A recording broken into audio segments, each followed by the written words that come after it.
अस्सलामुअलैकुम रहमतुल्लाहि व बरकातुहू। उम्मीद है कि आप सब लोग ठीक होंगे और दुआ है कि अल्लाह ताला आपकी ज़िंदगी, सेहत और आपके दस्तरख़ानों को हमेशा हरा भरा रखे और आपकी तरफ आने वाले हर शर को खैर में बदल दे, आमीन। आज मैं आपके लिए एक स्पेशल रेसिपी लाई हूँ। ये है बटर स्कॉच टॉफ़ी की रेसिपी। बच्चे बहुत खुश होंगे, आप इस रेसिपी को ज़रूर बनाइए। आप यकीन नहीं करेंगे कि इसका टेस्ट बिल्कुल बाज़ार की बटर स्कॉच कैंडी की तरह ही है, बल्कि उससे ज़्यादा टेस्टी ये टॉफ़ी बनी है। और इसका बनाना भी ज़्यादा मुश्किल नहीं है। किचन में मौजूद 2-3 चीज़ों से ही मैंने ये टॉफ़ी बना ली है। तो आप इस रेसिपी को ज़रूर ट्राई कीजिए। तो चलिए अपनी रेसिपी शुरू करते हैं। बिस्मिल्लाहिर्रहमानिर्रहीम।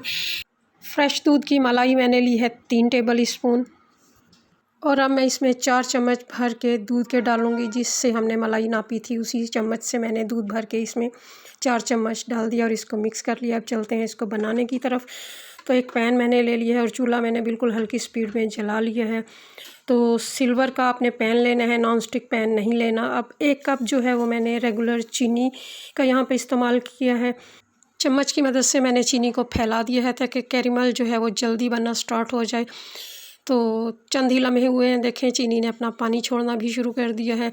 चीनी को एक दफ़ा चम्मच से फैला देने के बाद इसमें बिल्कुल भी दोबारा से चम्मच नहीं चलाना है और ना ही चीनी को इधर उधर से समेटना है या छेड़ना है, क्योंकि इस तरह करने से कैरेमल बिल्कुल भी नहीं बनेगा। आपने बस इसको एक दफ़ा फैला दिया तो आपने उसको दोबारा नहीं छेड़ना। इस तरह जो है कैरेमल बड़ा अच्छे तरीके से और जल्दी बन जाता है। तो देखें कैरेमल बनना स्टार्ट हो गया है, चीनी को कलर आना शुरू हो गया। अब इस सिचुएशन पे आपने इसमें चम्मच चलाकर इसको मिक्स कर देना है ताकि बाकी की चीनी भी इसमें डिज़ोल्व हो जाए। तो आँच मैंने बिल्कुल हल्की रखी हुई है। मैंने एक ही तरह की आँच पे मैंने इसको मुसलसल पकाया है। ये तकरीबन 4-5 मिनट में हमारा जो है ये कैरेमल तैयार हो जाता है।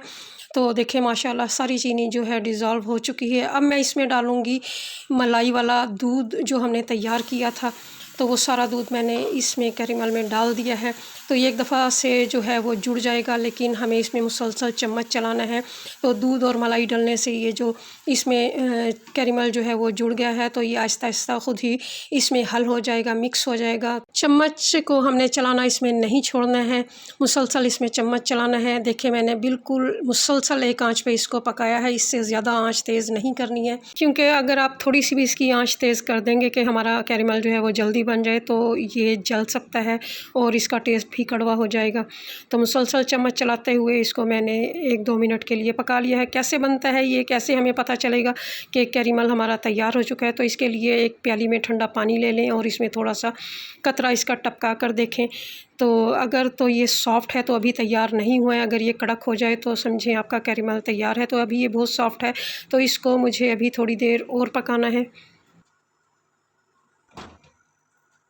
थोड़ी देर मैंने इसको मज़ीद पकाया था। मैं इसको दोबारा पानी में डालकर चेक कर लेती हूँ कि ये कड़क हुआ है कि नहीं।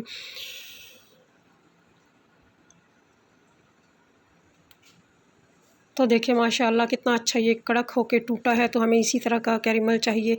तो एक मैंने ट्रे ले ली थी और उसको मैंने ग्रीस कर लिया था। इसको पहले से ही ग्रीस करके रखना है, क्योंकि ये काम हमें जल्दी करना होता है। गरम गरम की ही हमें टॉफ़ियाँ बनानी होती हैं, तो इसको पहले से ही ग्रीस कर लेना। और जो हमने टॉफ़ी का मटेरियल तैयार किया है वो मैंने इस ट्रे में डाल दिया है और चम्मच को भी मैं अच्छी तरह से साफ़ कर लूँगी ताकि कोई चीज़ जो है वो ज़ाया ना हो। तो जैसे ही ये थोड़ा सा हल्का सा ठंडा हो जाए, ठंडे से मुराद बहुत ज़्यादा ठंडा नहीं, बस इतना कि हमारा हाथ टच होना चाहिए। अभी भी ये बहुत गर्म है, तो मैं इसको थोड़ी सी शेप दे लूँगी। तो ये ज़्यादा है, मैं इसको 2 हिस्सों में मैंने कर लिया है। तो अब एक हिस्से को मैं थोड़ा सा रोल कर लूँगी।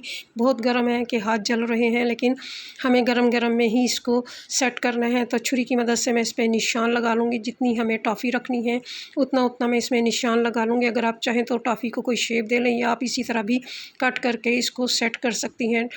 टॉफ़ी की शेप बनाने के लिए आप मोल्ड का भी इस्तेमाल कर सकते हैं, जो फ्लेक्सिबल मोल्ड जो चॉकलेट बनाने के लिए या टॉफ़ीज़ बनाने के लिए मिलते हैं, आप उनका इस्तेमाल कर सकते हैं। लेकिन मैंने यहाँ पे किसी मोल्ड किसी चीज़ का भी इस्तेमाल नहीं किया है। मैंने सिर्फ़ आपको हाथों से बना कर दिखाई है, क्योंकि हर घर में इस तरह की चीज़ें नहीं होती हैं।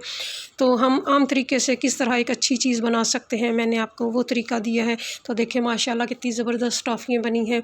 टेस्ट में तो ये बहुत ही मज़े की थी और इनकी आप आवाज़ भी सुन रहे हैं, कितनी इसकी कड़क आवाज़ है।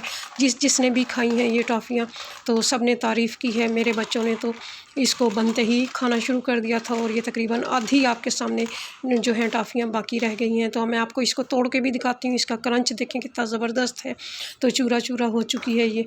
तो अब और कुछ बताने की तो आपको ज़रूरत ही नहीं है। अगर आपको वीडियो पसंद आए तो सब्सक्राइब करें, लाइक करें और फैमिली और फ्रेंड्स में इसको शेयर करें और कमेंट्स करके ज़रूर बताया करें आपको मेरी वीडियो कैसी लगी। चलते चलते आखिरी बात, ज़िंदगी की दौड़ में भागते हुए एक बात हमेशा याद रखना बहुत ज़रूरी है कि रफ़्तार से ज़्यादा दुरुस्त सिमत अहम होती है। दुआओं में याद रखिए। फ़ी अमानिल्लाह।